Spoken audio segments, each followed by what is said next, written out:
راح إيهاب عشان ياخد درس عند مدرس الفيزياء واسمه محمد. بس إيهاب ما كانش يعرف المصير اللي كان مستنيه هناك في شقة المدرس، وإنه هيبقى ضحية مدرس سفاح، واللي قطع جسم الطالب ل3 أجزاء ورمى كل جزء في حتة. فتعالوا معايا عشان نعرف قصة جريمة الطالب المشطور زي ما الناس بيقولوا عنه، وعاوز أعرف رأيكم في الجريمة ديت، وزي كل مرة هنقول على الله حكايتنا.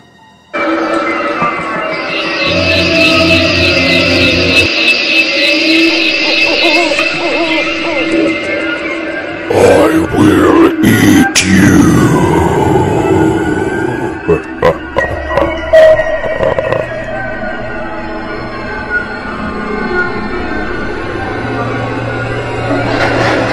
السلام عليكم أعزائي المتابعين والمشاهدين في كل مكان. هي أبشع جريمة سمعنا عنها لشاب عنده 16 سنة، هو طالب ملوش ذنب في أي حاجة غير إنه وقع تحت إيد مدرس أبسط حاجة تتقال عنه إنه جزار. والطالب هو إيهاب أشرف عبد العزيز. راح إيهاب عشان يحضر درس عند مدرس الفيزياء، فغدر بيه وقطع جثته بعد ما قتله ل3 قطع، ووزع أشلاءه في كذا مكان، وتصدر اسم الطالب في كل منصات التواصل الاجتماعي. وكان في حزن كبير وزعل من أهل قرية 7 ثابت التابعة لمركز ستاموني بمحافظة الدقهلية.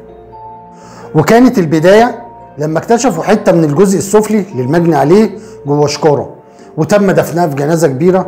وبعد كده نجحت الأجهزة الأمنية في إنهم يلاقوا باقي أشلاء الجثة، وتم تشييع جنازة تانية.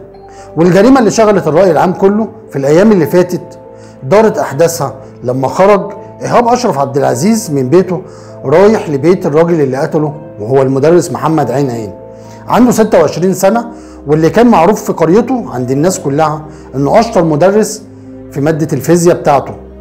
ولكن المرة ديت كانت آخر مرة خرج فيها الطالب إيهاب ومرجعش، وما كانش يعرف إنه على ميعاده الأخير مع المدرس القاتل جوه أوضته وجوه بيته. والمدرس كان بيمر بأزمة مالية صعبة من قلة الفلوس، وكان مديون واتدهورت أحواله المادية، وده خلاه يفكر في خطف إيهاب ويطلب فدية من أبوه المتيسر ماديا. ولكن الحيلة خليته يرتكب واحدة من أبشع الجرائم في الفترة اللي فاتت كلها.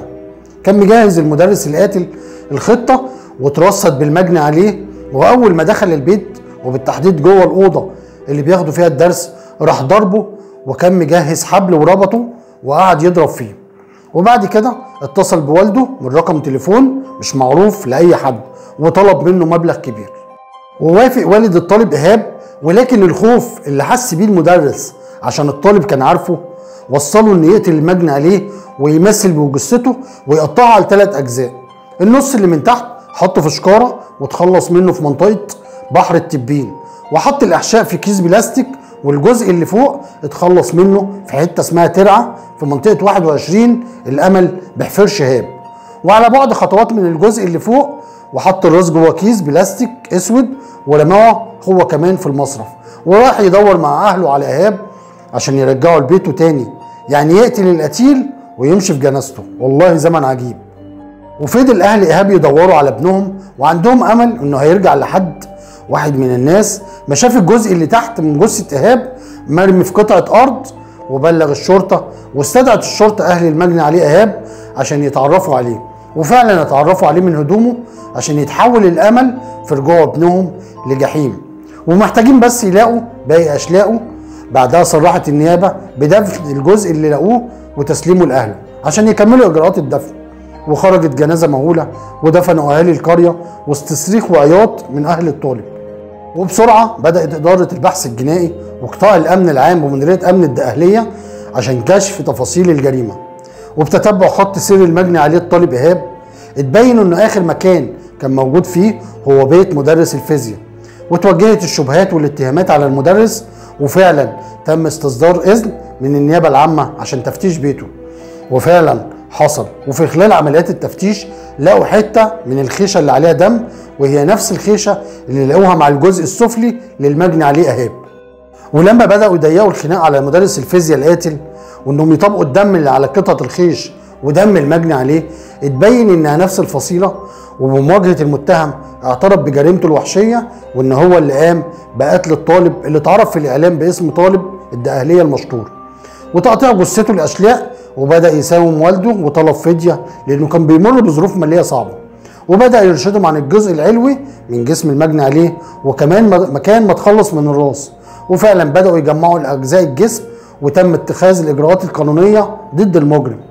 وترجع تفاصيل الحادثة المأساوية زي ما دونتها سجلات أجهزة الأمن إن جالهم بلاغ في مركز شرطة الستاموني بمديرية أمن الدقهلية من تاجر أدوات منزلية قاعد في نفس المركز إن ابنه متغيب بعد خروجه من البيت عشان كان رايح ياخد درس في قرية جنبهم.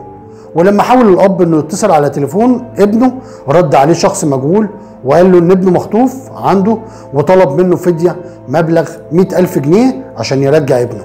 في اليوم اللي بعده وصل بلاغ لأجهزة الأمن من بعض الأهالي في قرية في نفس المركز إنهم لقوا شوال بلاستيك مرمي في أرض زراعية وجوه الشوال جزء من جثة المجني عليه، وتم تشكيل فريق بحث جنائي وشارك فيه قطاع الأمن العام ومديرية أمن الدقهلية، وتم تحديد اللي ارتكب الجريمة وهو مدرس قاعد في نفس القرية. وبعد تتميم الإجراءات تم القبض عليه، ولما واجهوه اعترف بقتل المجني عليه باستخدام سكينة وطلب من أهله مبلغ مالي، وكمان دلهم عن باقي أجزاء الجثة وإنها في مصرف من المصارف بنفس المركز، وقال كمان إنه اتخلص من متعلقات المجني عليه ورماها في ترعة من الترع، وتم اتخاذ الإجراءات القانونية ضد المجرم. وبدأت النيابة العامة تحقق في القضية رقم 1041 لسنة 2024 جنح الستاموني المتهم فيها مدرس فيزياء بقتل طالب ثانوي في محافظة الدقهلية.